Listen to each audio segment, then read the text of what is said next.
Sign it in both places. Yes, it did. Did you understand by signing that you're waiving your right to appeal? The only items that can be appealed are written pretrial motions that have been filed, heard, and ruled upon by the court. Did you understand? Yes. Counsel, have there been any such motions? No, Judge. Outside the agreement, the state is requesting that your community supervision be for a term of 2 years. There be a TAP evaluation, 80 hours of community service restitution, and the DOEP course. Did you understand those were recommendations from the state and the court does not have to follow those recommendations? Yes. Then to the offenses charged, how do you plead? Guilty, not guilty, or no contest? Guilty. State any evidence. Contained in Exhibit 1 and attachments, Your Honor. No objection. State you may be excused. Thank you, Your Honor. All right, after reviewing state's exhibits 1 and attachments, the court will find there is sufficient evidence to find you guilty, and the court will find you guilty. Are you proceeding with sentencing? Yes, Judge. Anything you wish to say on behalf of your client? Judge, my client really wants to get this behind her, and she hopes that the court follows the agreement we have with the state. All right. Do you have any children? Yes. What are their ages? I have 4 children. 3 of them don't live at home, but one's 12. It's turning 13 and 26. All right, and who does 12-year-old live with? With me and my husband. Since when? His birth. All right, so what are you doing with cocaine on you? I have no memory how any of that transpired. I hadn't been in any kind of trouble. I went to go and meet up with a friend, and I had one drink. I remember having 2 or 3 sips out of it, and I don't remember anything else. And I woke up and came back, and I was in jail. So I have no idea. All right, so have you ever used cocaine before? When I was 20 or 19, something like this, one time. All right, I'm sorry. that's okay. So here's the thing. You're going to be drug tested today. Okay. And what are the results going to be? And here's the thing. Just be honest with me. I'm inclined to grant your application. I'm trying to figure out what services you need so you won't end up doing 2 years at the state jail facility, potentially. Mm-hmm. So when you're drug tested today, what are the results going to be? And you're going to get drug tested today. It's probably going to be marijuana and alcohol.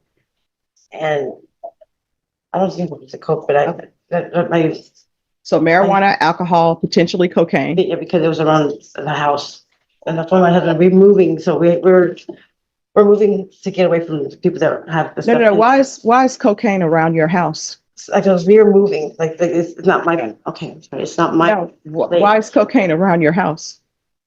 Apartment. Judge, I think she was saying she's moving, and the people that she lives with have the cocaine. That's why they're moving. Why would she be positive for cocaine unless she's on the manufacturing line, potentially?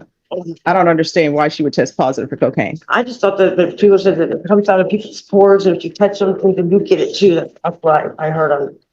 So have you been touching people? I'm just like, we live in the same place. I was just thinking it may, Are you trying to say that you might have a contact? high yeah, or something? something could have been around it. That's all. All right, so it is 10:16 a.m. Mhm. Why would you be positive for alcohol? It's morning time. So I drank yesterday. All right. And then the marijuana? Why would you be positive for marijuana? Because I was in your system for like 3 weeks, right? 3 months or something. I don't So you have a 12-year-old and you're using marijuana. You're around people who have alcohol, who have cocaine just laying around an apartment. I don't understand why you have a 12-year-old living in that situation. That's why we're moving. Mhm.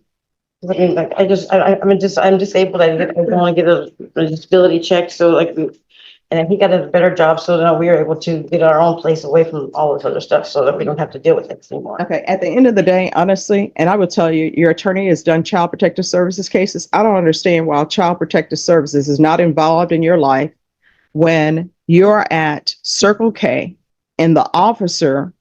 Pause right here. This is the turning point.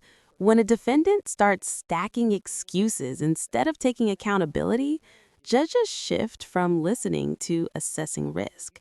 And legally, a positive drug test plus inconsistent statements can absolutely shape sentencing conditions. But here's the bigger question. Is this addiction talking or manipulation? Drop your answer in the comments. Accountability or illness? The Circle K. Actually, it is. But I know. No, it's not. According to the report. All right. I don't know why Child Protective Services is not involved in her life. Child Protective Services should be involved in her life because marijuana, alcohol, cocaine, 12-year-old around marijuana, alcohol, cocaine does not mix. So I'm going to do what I can do to protect the child and hopefully set conditions for her where she will be successful. And I'm going to give you these conditions. And if you miss, Okay, let's break this down. Contact highs from touching people? That's not how toxicology works. Drug screens detect metabolites, meaning your body had to process the substance. Judges hear myths like this constantly, and it instantly damages credibility. But here's the emotional gut punch. There's a 12-year-old in that environment. At what point does the court stop focusing on punishment and start focusing on protection? That's the tension building right now. ADHD, No. court is going to sentence you to 2 years in the state jail facility, suspended and probated for 4 years. There's a $500 fine that will be probated. There's going to be proof of employment or SSI within 30 days. There's to be no employment as a home health care provider or with minors. There's to be no unsupervised contact with minors. 100 hours of community service restitution.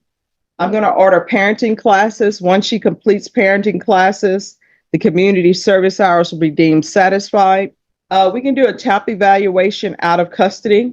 Follow all recommendations. If they recommend inpatient treatment, she'll go into inpatient treatment. There's going to be 180 sober meetings in 180 days.